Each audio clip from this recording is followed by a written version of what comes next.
Hey guys, it's Emma's Pretty Gems here. I'm gonna try to do a podcast about jewelry making and give you kind of my tricks and traits of what I've done over the 20th year of my jewelry business being opened. And I can do questions and answers. We can talk about the tools and materials that you need to use, good quality versus not good quality, things like that.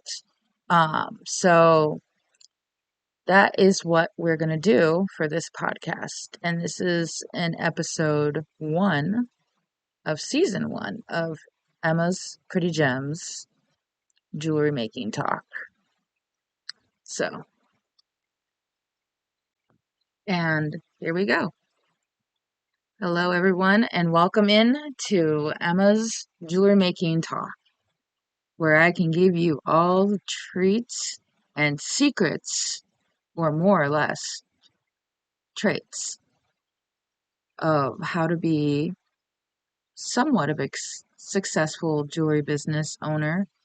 I'll tell you this though, to be honest, it's really difficult sometimes because, this economy in 2025 is very difficult, to be honest. I wish that it would be a lot simpler for us artists in general to pay for our materials and our expenses at the same time, but sometimes our jewelry or whatever craft we do isn't enough to pay the bills. And I don't know if any of you guys out there uh, know that, but that is exactly what it feels like. Having to take out of money out of your own pocket to pay materials and table fees for craft shows and stuff, buying new tools, more materials that you need to make jewelry is a lot expensive, a lot more expensive than it used to be back then. And I've been doing this jewelry making for about almost 21 years. And I'm very excited and very proud of myself of all the accomplishments I've done over the years. And I will tell you this is also an awesome thing too, is that I also went to jewelry making design school, and that was really fun. I did that last year and I graduated a year ago, and I will basically put the bio and information on this podcast. It's the New York Institute of Art and Design. It's all online, and you get 6 units, and it's like $500 for the whole course of jewelry making school, and you get a lot of help with this stuff. And you can take as long as you want, and you can take classes to help you with your school projects and stuff, which I, of course, did. Uh, but it's very positive thing to do, and it helps you learn things that you never thought you could ever do until you got into it, which, to tell you the truth, it's impressed me more than you think, and I loved it, every second of it. And I miss it all the time, but I know that I accomplished it, and I got my certificate, my degree in jewelry designing, and it really opened a huge door for me of jewelry making in general, which I loved.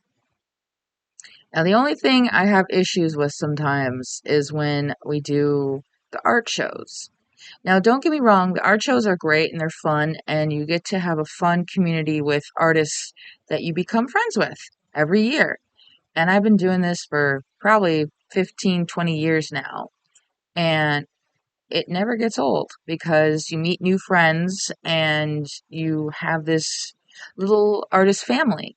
Like this year, I did a winter art show in Afton, and all of my friends were artists, and we were like this little family in this little old 1800-year-old schoolhouse up in Afton.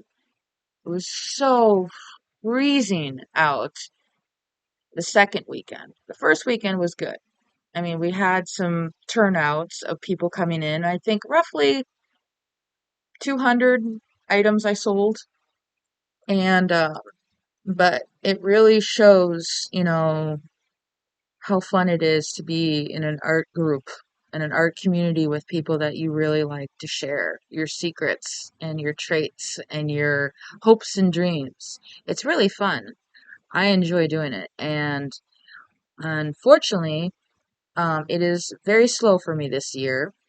And, but the good news is I am trying to do a consignment shop where I will be selling my jewelry in an art shop.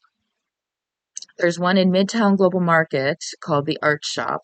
Then there's another one called I Like You Too, and that one's off on Snelling Avenue. It's kind of near my neighborhood. So I've been struggling with the emails and trying to figure out what to write and how to present it and make it look very professional because this is my business and I take my jewelry making very seriously and I enjoy it. I'm very passionate about it, but I'm just struggling with the email aspect of it and trying to put together figuring out how to write it right, make it sound like it makes sense to somebody and trying to do the best I can with it and trying to look for some help to see if someone can help me write out the emails and we can go together and talk about it and I can put out the beautiful photos I take all professional photos of my jewelry. um, so that's another thing we can talk about is on the next episode of Emma's Pretty Gems jewelry making discussion. We can talk about that next. But for now, I am signing off as Emma's Pretty Gems. Have a good day, everyone. Merry Christmas.